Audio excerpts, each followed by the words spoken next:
رحیم، میں ہوں ڈاکٹر عبدالجبار خان آپ کی خدمت میں آفیشیل یوٹیوب چینل کے ساتھ دو اہم باتیں آپ کی خدمت میں۔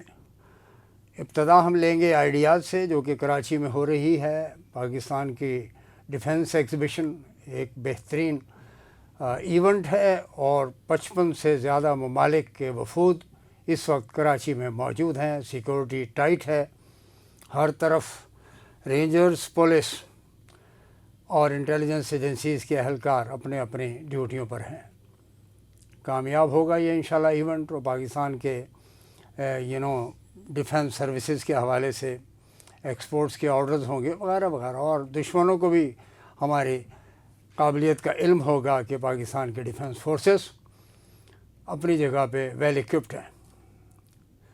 اگلی بات ہوگی جناب عالی، بلوچستان کے حوالے سے جو فیصلہ ہوا ہے، یہ 1947-48 میں ہی بلوچستان کا کانفلکٹ منظر عام پر آ چکا تھا کہ سب نے اگر حامی بھر لی تھی تو خانف قلات ایک طرف اور ان کے بیٹے دوسری طرف مخالفت ہوتی رہی، اور پھر 48 میں ظاہر ہے کہ ایکسیشن کی بات کی گئی اور ہو گیا، اور پھر اس کے بعد 50 میں بھی، اور اٹس اے ہسٹری۔ وہاں پہ ایک وقت آیا کہ ہندوستان نے پینیٹریشن شروع کر دی، اور سب سے پہلے بھی آل انڈیا ریڈیو نے ہی یہ پاکستان کے خلاف کام کرنا شروع کر دیا تھا۔ ابلاغ کا مس یوز ہمیشہ سے بھارت کی طرف سے ہوتا رہا ہے۔ 1948 آل انڈیا ریڈیو پاکستان کے خلاف کام شروع بلوچستان کے حوالے سے، اور جو کلبھوشن پکڑا گیا وہ کیا تھا؟ وہ کیا ہندوستان کا نمائندہ نہیں تھا، دہشت گرد نہیں ہے وہ۔ اس کو پکڑ کے انہوں نے تھوڑی ڈیلے کی، ہماری گورنمنٹ ایجنسیز نے بھی تھوڑا سا کام سلو کیا، پکڑ کے وہیں پہ تن دیتے، اس کو کہتے ہیں نا، وہیں پٹاخہ نکال دینا تھا۔ لیکن ہو سکتا ہے اسے انویسٹیگیٹ کر کے کچھ اور معلومات حاصل کرنا مقصود تھی، اور جب وہ ریڈنڈنٹ ہو گیا تو جب آپ یہ کام کر سکتے تھے۔ غدار کے حوالے سے پاکستان کے علاوہ بھی اسلامی سزائیں موجود ہیں، غدار کے ساتھ کوئی رعایت نہیں کی جاتی۔ پاکستان کے ساتھ غداری کر رہا تھا، پہلے تو انڈیا نے اس کو اون ہی نہیں کیا۔ تو بلوچستان کے اندر ایک ہسٹری ہے۔ کل آپ کے نیشنل ایکشن پلان میں پاکستان کے آرمی چیف، وفاقی حکومت، وزیر اعظم صاحب نے فیصلہ کیا کہ زبردست ایک ملٹری آپریشن کیا جائے گا تمام دہشت گرد تنظیموں کی، سیاسی بات نہیں ہو رہی، دہشت گرد تنظیموں کی۔ اور یہ جو چن چن کے مارا گیا، وہاں پر مختلف واقعات ہوئے، چینی بھی اور پاکستانی بھی اور سرائیکی علاقے کے لوگ بھی، اور مارے گئے۔ ایک طرف کچھ لوگ ہیں جو کہ دہشت گرد تنظیم سے وابستہ، خاتون ہوں یا مرد ہوں، ان کو سپورٹ کیا جاتا ہے۔ تو کل یہ جو فیصلہ کیا گیا ہے، امید کی جا سکتی ہے یقین کے ساتھ کہ دہشت گردی کا یہاں جو پولیٹیکل نیریٹو ہے وہ آپ کے سامنے موجود ہے۔ اس کی سرکوبی بہت ضروری تھی، کی جانی چاہیے تھی۔ آخر کب تک چائنا جیسا دوست آپ کے ناراض ہو گیا اس بات پر کہ اس کے لوگوں کو، اس کے انجینئرس کو، ان کے ورکرز کو پروٹیکشن نہیں دے سکی پاکستان کی گورنمنٹ اینڈ افواج اور سیکورٹی ایجنسیز، سیکورٹی فورسز، اور یہ اب کیا جانا چاہیے، سخت ایکشن لینا چاہیے۔ اور جو کے پی کا جو معاملہ ہے وہ تو ظاہر ہے کل آپ نے دیکھ ہی لیا ہوگا کہ ٹرمپ کی پالیسی، افغان حکومت ہے طالبان کی، اس کے بارے میں کیا منظر عام پر آ رہی ہے۔ ان کا جو سیکرٹری ہے فارن افیئر جو اس کو دیا جائے گا، اس نے تو ویسے بیان دے دیا کہ وہاں سے امریکہ نے اپنے آپ کو وڈرا کیوں کیا، یعنی اپنے آپ کی واپسی کیوں کی۔ تو یہ ہے ریفلیکشن وہاں پہ ٹرمپ ایڈمنسٹریشن کا، جو ظاہر ہے آ رہی ہے منظر عام پر اقتدار میں، اوول آفس میں جب ڈونلڈ ٹرمپ نے بیٹھنا شروع کرنا ہے، تو ون شوڈ ایکسپیکٹ کہ کیا صورت حل ہوگی۔ اس تناظر میں ہم آ جاتے ہیں اڈیالہ جیل کی طرف۔ اسلام آباد ہائی کورٹ نے توشہ خانہ 2 کیس میں ضمانت دی، اور دوسری طرف حکم یہ بھی آ گیا کہ جی بانی P T I Imran Khan کو رہا کیا جائے، رہا کیا جانا چاہیے۔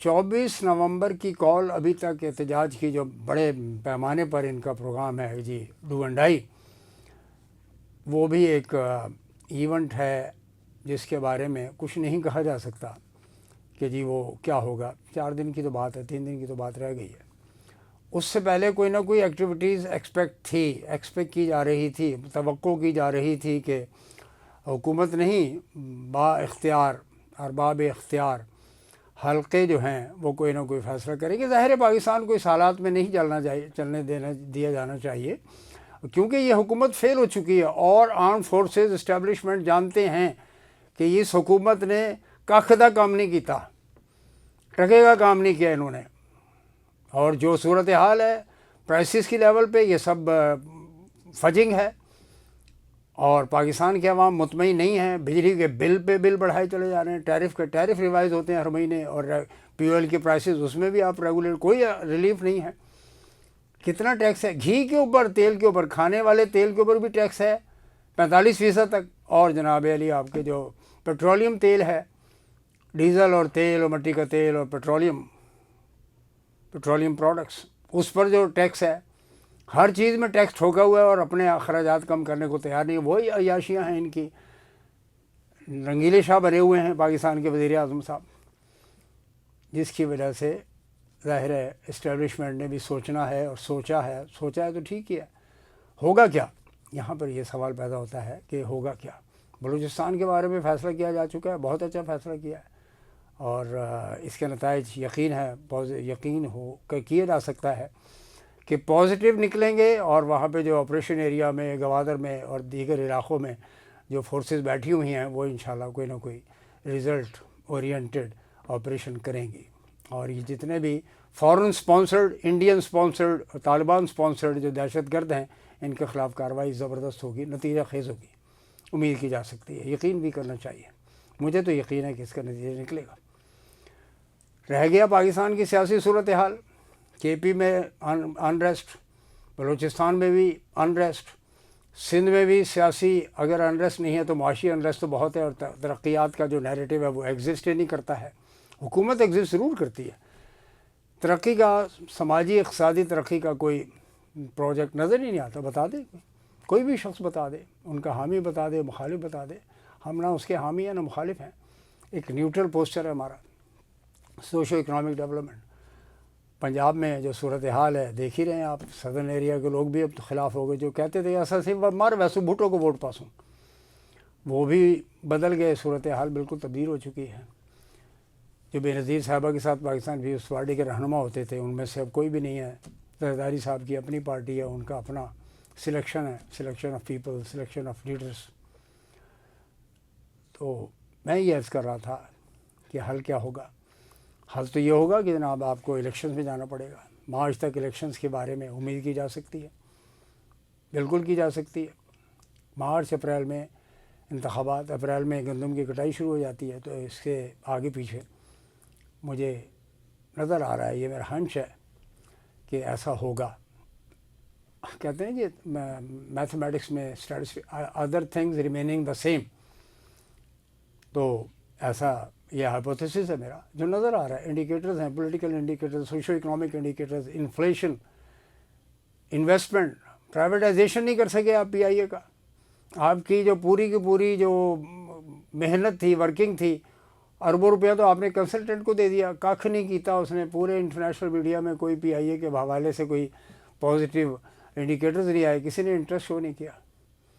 بھائی چائنا سے ہی انویسٹر لے لیتے کہ جی آپ چلا لیں اس ایئر لائن کو ہمارے ساتھ کولیبریشن میں۔ پھر 55-45 انویسٹمنٹ کی بات ہو رہی ہے، 60-40 کی ہو رہی ہے، وہ بھی آپ نے کنسلٹنٹ کے ساتھ بیٹھ کر جو بھی اس کو terms and condition T O R دی تھی، اس پہ اس نے آپ کو فیڈ کیا۔ تو یہ نتیجہ آپ کے سامنے ہے کہ گورننس کا بہت بڑا ایشو ہے اس وقت موجودہ حکومت گورننس میں۔